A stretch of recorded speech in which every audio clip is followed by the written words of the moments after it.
Rasai, goeiemôre van my kant af. My naam is Llewellyn Wenaar.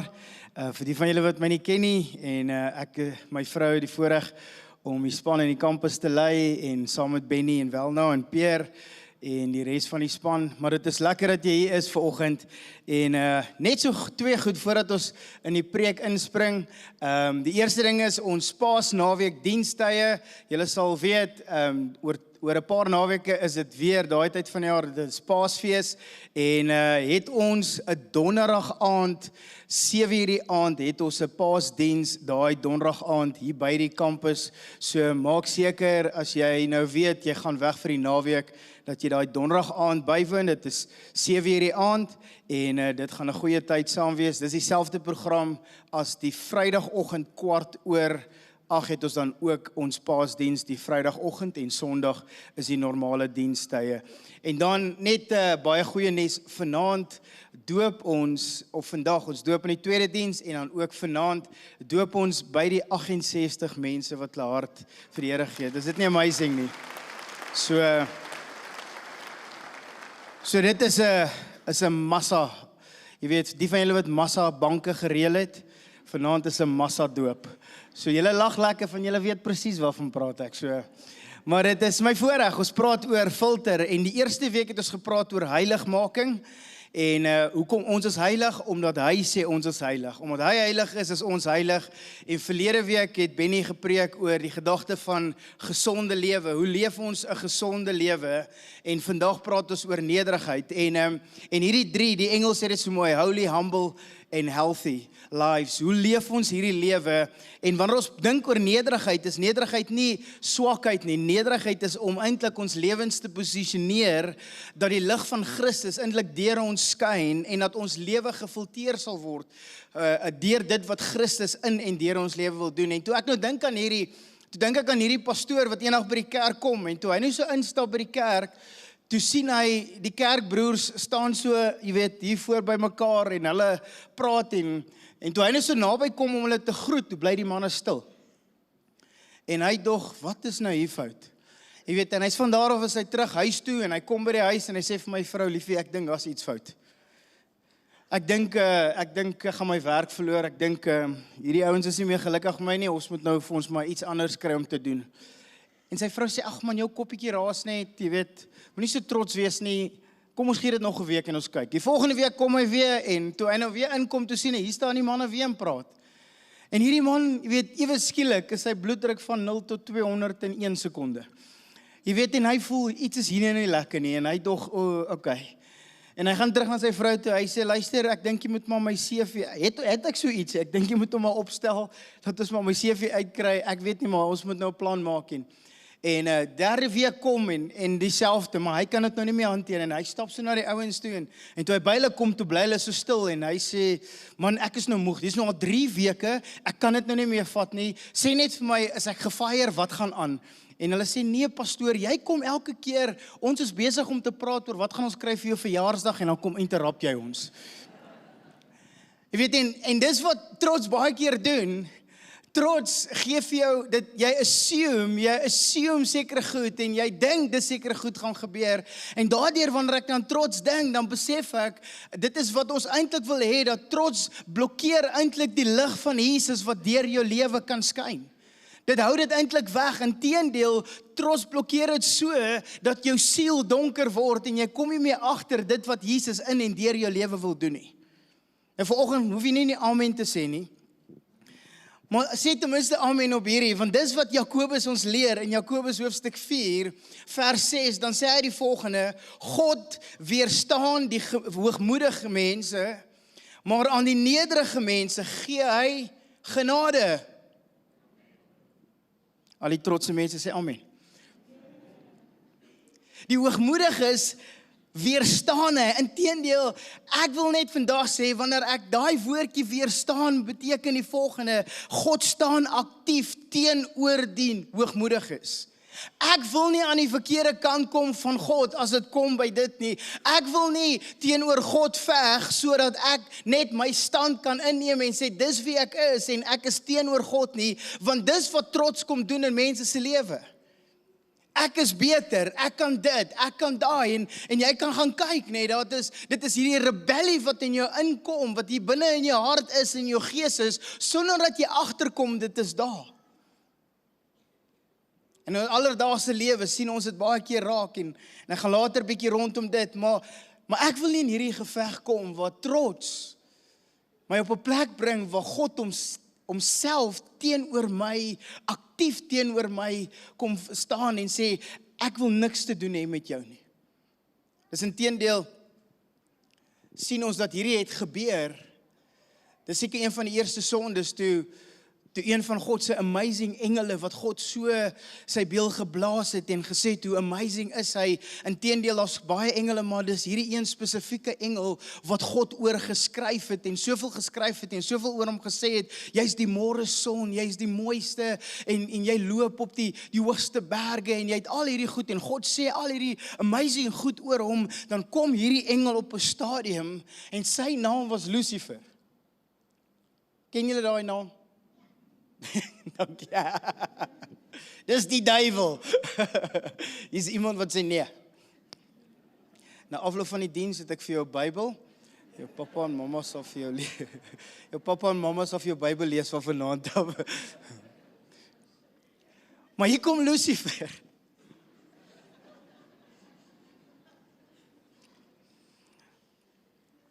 Vat sy my van my trek af.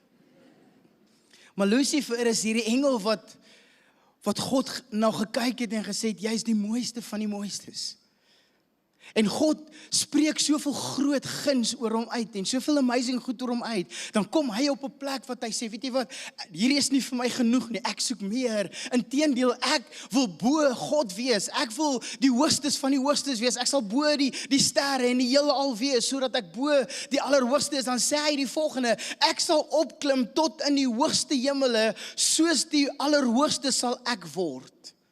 Ek sal soos hy word wat my gemaak het. Ek sal bo hom wees. En dit is, as ek hierna kyk en besef ek, dis wat rebellie kom doen. Die van julle wat tieners in die huis het, sal weet, nee, baie keer, dan sê jy mos vir hulle sekere goed, dan kom op hulle stadium en sê hulle, nee, maar hulle weet beter.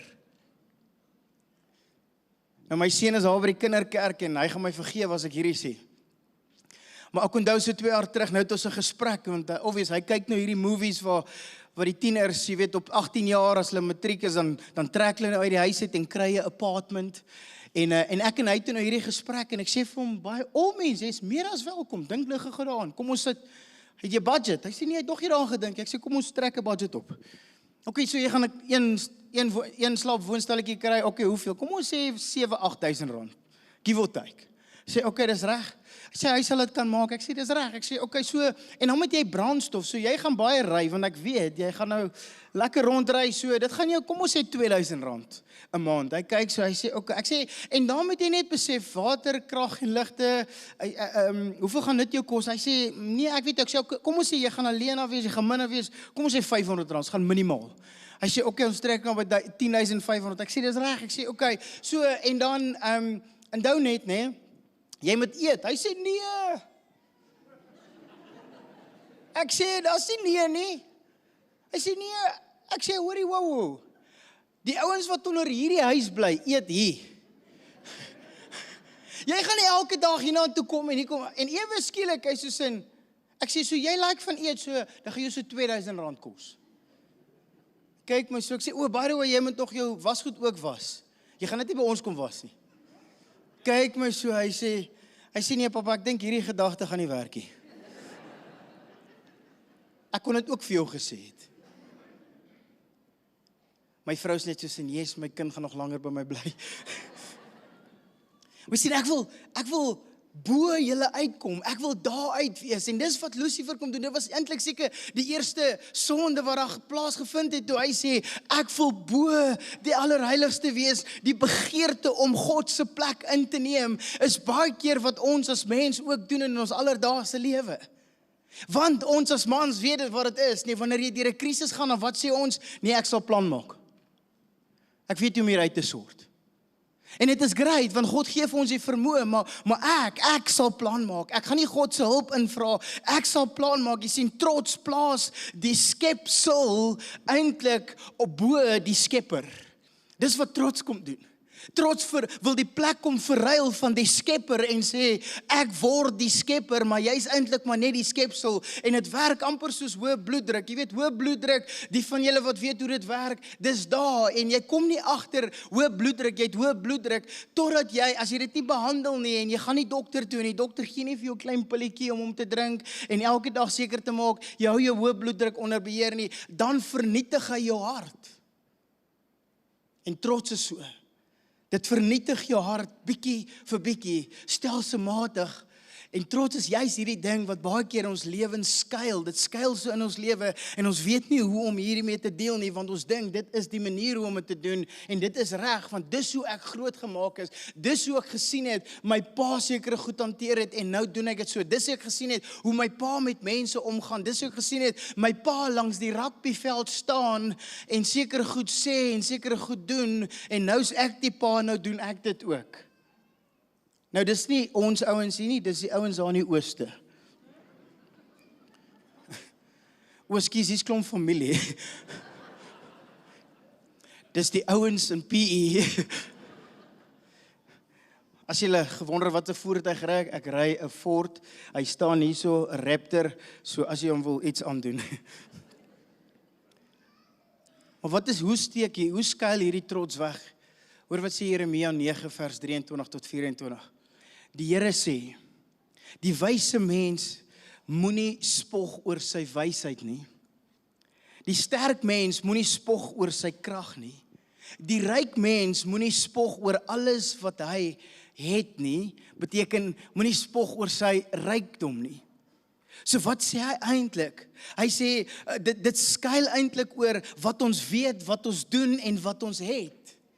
Want ons besef nie, alles wat ons eintlik het, is die resultaat van God se genade. Dis eintlik hoekom ons het wat ons het. Dis is hoekom ons weet wat ons weet. Dit is hoekom ons is wie ons is, as gevolg van God se genade. Maar dan vers 24 sê God die volgende. Hy sê dit so mooi, hy sê, laat hulle wat dan groot praat, spog dat hulle my ken en begryp dat ek die Here is en wat reg en regverdig is, wie die liefde onfeilbaar is nie en dat dit ook nie die dinge is wat my bly maak. Ek is die Here, ek sê dit. Dit maak my bly dat jy weet dat jy kan spog oor wie God is. Nie oor wat ek bekom het of wat ek het of wie ek is en al hierdie tipe goed nie. Nie my status nie, my bankbalans nie, niks van dit nie, maar die feit dat ek 'n verhouding het met God, dit wat ek oor spog, ek spog daarmee en daardeur wanneer ek dink aan hierdie drie goed, dan besef ek, wanneer ons praat oor wat ek weet, my wysheid, is dit baie keer belangrik dat baie mense het wysheid en ek wil vandag sê wysheid word bekom deur onderrig. En it's great, al die onderwysers, ons bless julle, jy het 'n roeping van die Here ontvang en ons is dankbaar vir julle. Hoof, jy nog meer. Professor, dosent, ons love julle. Ons is wie ons is as gevolg van dit. Dis wat wysheid kom doen. Maar weet jy wat doen wysheid ook? Julle ken daai mense wat as jy saam met hulle in 'n gesprek is, nou weer eens, dis die ouens aan PE. Hulle weet altyd alles. Voordat jou sin nog klaar is, dan korrigeer hulle jou. Nee, eintlik wat jy sê en wat jy eintlik bedoel is A, B en C. Moet nou nie vir jou man so maak nie, asseblief. Ek sien, jy's van hulle wat so maak.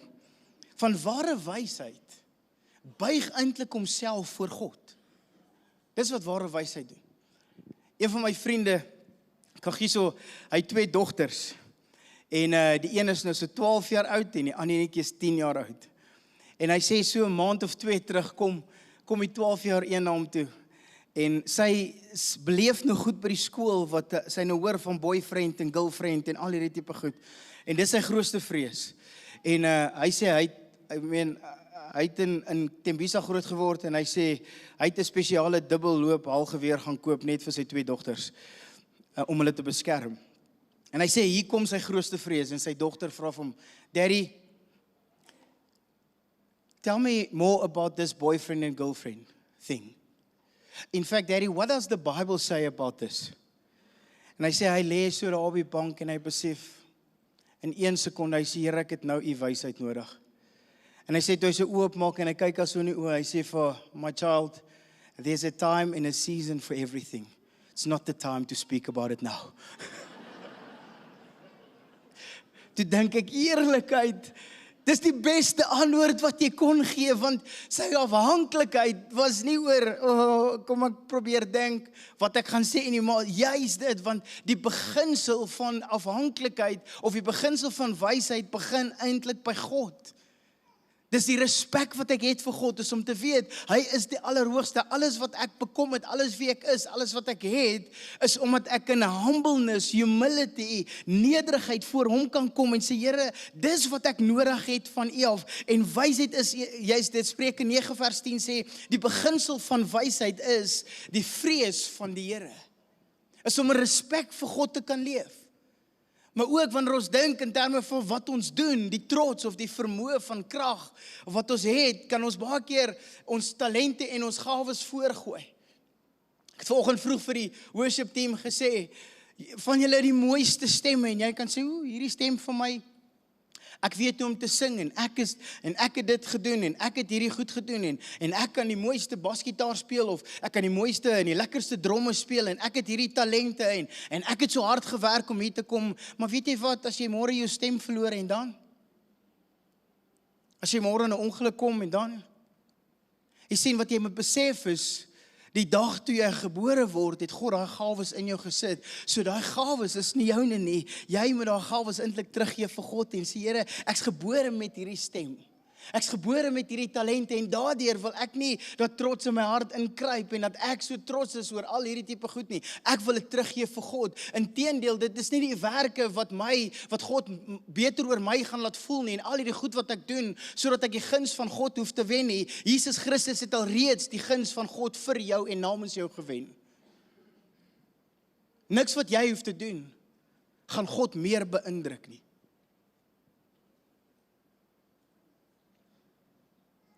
Dis om in gehoorsaamheid te kan leef en te sê, Here, wat verlang U van my? Jou vermoë is nie wat jy geskep het nie, dit is wat God in jou geskep het. Jou roeping het jy nie ontwerp en gesê, hier is my roeping en ek gaan nou dit doen en hier gaan ek nie. Dit is eintlik wat God al reeds gedoen het. Alles wat ons het, alles wat ons bekom het, is uit genade van dit wat God al reeds vir ons gegee het. Die woord genade beteken onverdiende goedheid, onverdiende guns. Guns wat ek nie verdien nie, het God namens sy seun Jesus Christus vir my gegee. My besittings. Ek dink dis baie keer een van die grootste dinge wat mense se harte inkruip en, want geld is nie boos nie, amen, sê dit, vanoggend, Louwelen het dit gesê, geld is nie boos nie, maar ons besittings, en om op ons besittings te vertrou, dit maak dit boos. Om te vertrou op dit wat ek bekom het, om te vertrou op my bankstaat en te vertrou op al die goed wat ek al bekom het, dit maak dit boos, want dan jaag ek al hierdie goed na, en ek jaag nie God na nie, ek moet eintlik kan sê, ek weet, dit is God wat vir my hierdie goed gegee het, en daardeur leef ek in dit. 1 Korintiërs hoofstuk 4 vers 7, sê Paulus, hy praat met die kerk, waar hulle begin, hierdie een leier hoog ag, en sê, maar daai leier is so, en hy het hierdie bekom, en daai leier so, en hy het dit bekom, en dan maak Paulus hulle stil met hierdie woorde, wanneer hy volgende sê, hy sê, en wat het julle wat jy nie ontvang het nie? Wat het jy wat jy nie ontvang het nie? Almal van ons wat hier is. Wat het jy wat jy nie ontvang het nie? Inteendeel, toe ek na hierdie ding toe besef ek, baie van ons wat hierso sit, het een ding, wat iemand vir jou gegee het, wat baie sentimenteel is. Dink gou vir 'n oomblik. Van julle sit hierso met 'n ring aan jou vinger, baie mooi diamantring, wat jou man se ma, se ouma grootjie, se agterouma se ring was wat hy vir jou gehou het.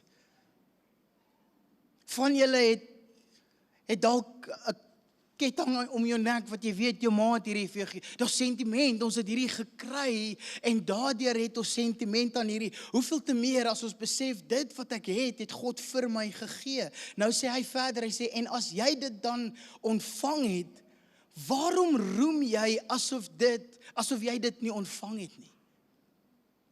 Waarom roem jy daaroor? Die geleenthede wat jy ontvang het. Jy sien, daardie vraag is die vraag wat eintlik trots verpletter. Hy hou nie daarvan om te besef, weet jy wat, hier is nie ek nie.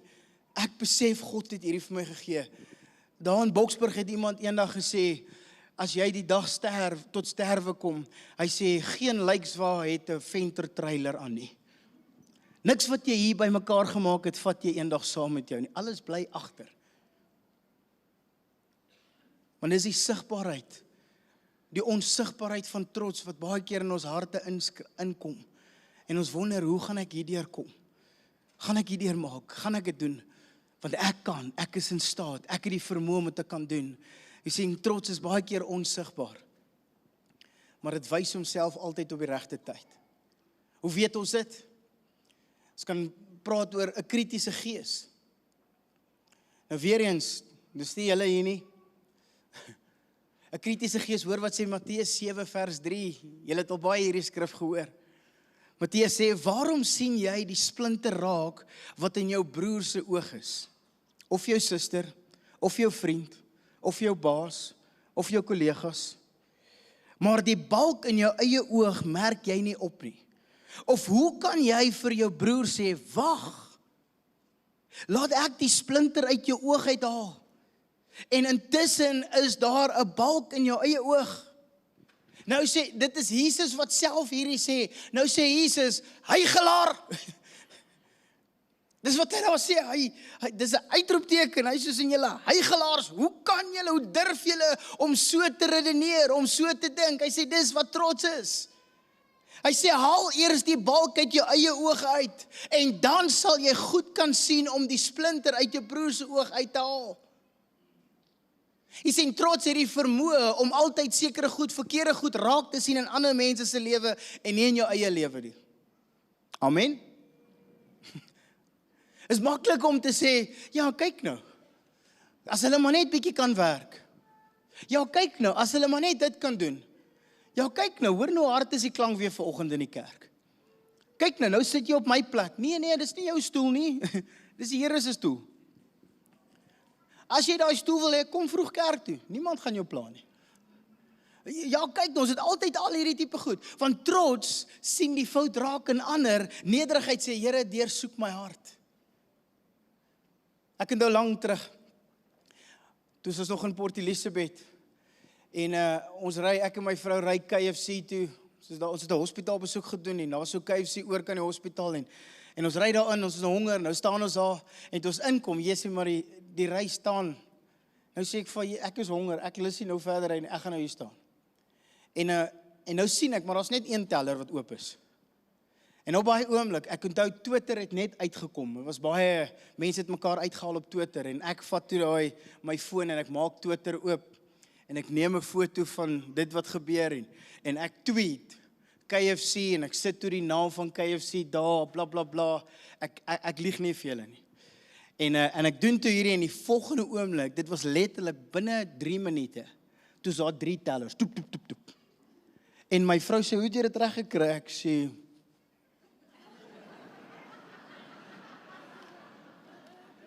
Moses. En die volgende oomblik, daar gaan die ry vinniger. En weet julle wat? Ek het daar vorentoe gestap en terwyl die ry so begin loop, begin ek vir die manne te sê, ek sê ja, nee, ek het dit vir julle vinnig gehelp nou. En die ou vra my werkie vir KFC, ek sê nee.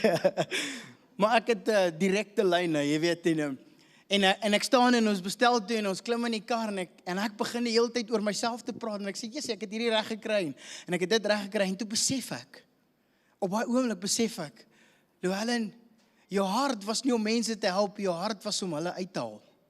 Jou hart was om die negativiteit uit te lig en te sê, kyk die slegte diens wat ons kry, en my hart was nie om te kan sê, hier's mense wat lank staan en wag, kom ek kyk wat ek kan doen, kom ek kyk of ek kan tweet, en miskien gebeur daar iets, en wragtig, toe gebeur daar iets, maar toe kruip trots in my hart, en in my gees op, want ek was so krities. En die kritiek wat ek gelewer het, was nie om mense te help en dit beter te laat doen nie. Die kritiek was, ek wil net vinnig gehelp word. Dis daai vinnige, om net vinnig daarby uit te kom. Die ander ding wat baie keer ons in ons harte inkruip is, nie net veroordeling teenoor ander en vir onsself hê, maar dit is wat ons noem self-deception, is jy lieg eintlik vir jouself.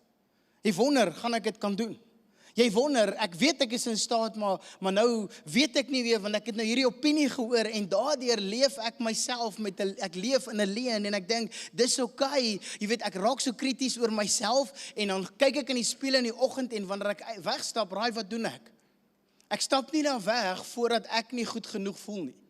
Of ek trek maar die rompie aan, en wanneer ek die rompie aangetrek het, dan vra ek myself in my gedagte, ek wonder of Susan hiervan gaan hou. Hallo? Jy is nie getroud met Susan, vra vir jou man. Jy weet, of ek klim my bakkie en ek ry verby 'n ander ou met 'n beter bakkie en ek wonder wat gaan my broers van my bakkie sê as ek by hulle stop. Ek wonder wat almal gaan sê as hulle weet ek is 'n prokureur. Ek wonder wat almal gaan sê as hulle weet ek is nou daar, ek is nou nie meer hier nie. Ek wonder wat gaan mense sê dat hulle nou weet ek bly nou daar op die heights in 'n sekuriteitestate. Ek wonder, want dit is hierdie kritiese gees, want dit gaan alles oor almal en ander, maar Psalm sê, skryf so mooi, dan sê hy, Psalm 139, hy sê, Here, deursoek my hart. Deursoek my hart, wat gaan in my hart aan? Want alles wat ons het, en alles wat ons bekom, het gaan oor God.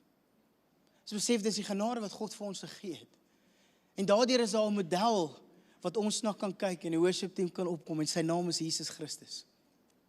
Wat bereid was om trots eenkant te sit, wat bereid was om alles prys te gee, sodat hy jou en my kan oorwin, sodat hy jou en my alles kan gee in die vermoë wat hy kon gee. En Filippense 2 vers 6 tot 8 sê die volgende.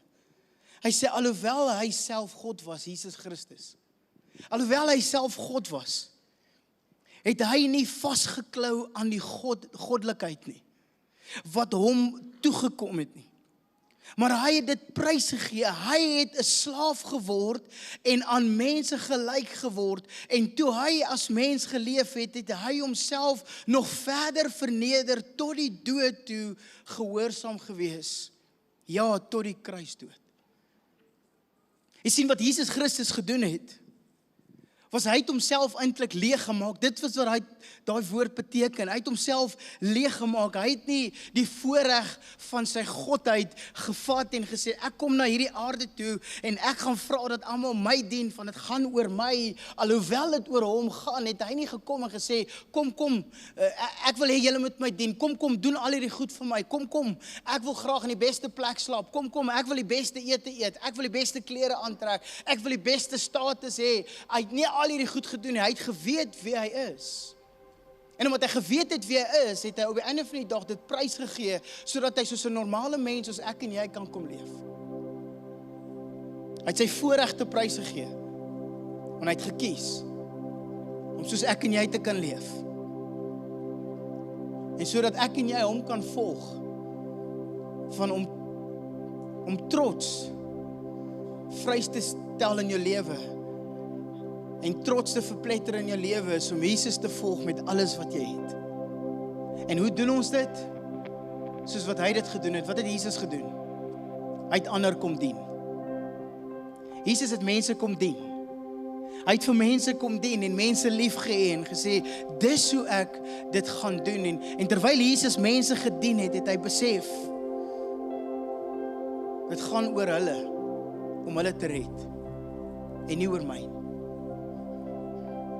En ek en jy sit baie keer in 'n plek waar ons wonder, hoe gaan ek ander dien? Weet jy hoe gaan jy ander dien? As jy jou oë af van jouself afhaal en jou oë gefestig hou op Jesus. Hebreërs hoofstuk 12 sê, laat ons die oog gefestig gehou word op Jesus. As jy trots wil oorwin, moet jy op 'n plek kom wat jy die fokus van jouself af wegvat en vra, wat sou Jesus gedoen het? Wat kan Jesus deur my doen en wat kan ek doen om Jesus se hande en se voete te wees? Iemand het hierdie gesê, nederigheid is nie om minder van jouself te dink nie, maar nederigheid is om minder aan jouself te dink. Dink gou vir 'n oomblik. Soms 'n bietjie minder van jouself te dink nie, maar is om minder oor en aan jouself te dink. En daardeur wil ons hierdie plek inneem van die skepper nie, maar ons wil die skepsel bly. Want genederigheid nooi eintlik genade in ons lewens. Here, dit wat ek het ek bekom as gevolg van U. Van wat is God se begeerte vir jou? Wat is God se, kan ek sê, wat wil hy hê ons moet doen? Wat die Engelse woord, what does God requires of us? Micha 6 vers 8 wil ek afsluit mee. Hy sê, He has shown you, O mortal, what is good. And what does the Lord requires of you?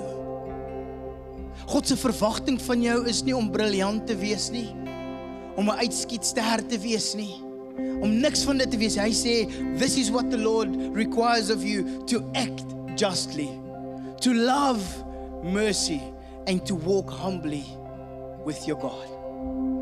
En vanoggend wil ek jou uitnooi om te sê, Lohelen, ek wil vandag hierdie pad begin stap, en ek weet, dit gaan nie net oornag gebeur nie, dit is 'n tyd, dis 'n journey waardeur ek gaan om hierdie trots, hierdie wortel of hierdie stingel van trots in my lewe te kom vernietig, is om op die einde van die dag to love mercy, is om mense te dien. En to walk humbly with God, is Here, wat is U se verwagting? Wat moet ek doen in hierdie situasie? Hoe gaan ek U wysheid? Hoe gaan ek my krag? Hoe gaan ek dit wat ek bekom het, moet ek teruggee vir hom en vir hom kan dankie sê? En ek wil jou vanoggend kom oproep.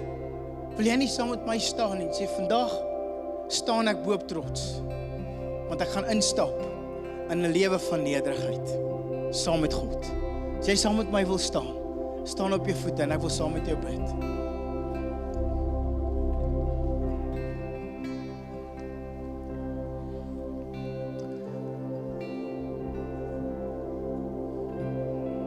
Kom ons lei die oë. Vader, dankie dat ons vandag die voorreg kan hê om te kan weet, dit is in U wat ons leef, beweeg en ons self vind. Here, U het ons uniek gemaak en daardeur wil ek vandag kom bid, Here, dat U hierdie trots in ons lewe sal kom verwyder. Here, U woord sê dat U weerstaan die hoogmoediges. En daardeur wil ons nie teenoor U kom staan in ons harte en in ons gees nie, maar Here, ons wil vandag kom vry wees, omdat ons weet dat ons is nederige mense van hart, omdat ons U volg en U wil, U plan en dit wat U wil bekom in en deur ons lewe. Ek wil vandag kom bid, Here, laat elke persoon wat hier is, dat hulle regtig die wil van God sal begin leef. Dat ons regtig mense sal begin dien, Here, dat ons altyd sal dink aan ander voordat ons net aan onsself dink. Net soos wat U gedoen het, Here, het U goddelikheid het U prys gegee, sodat U 'n normale mens onder ons kan kom leef. En vir ons kom modelleer wat dit is om 'n nederige hart te kan hê.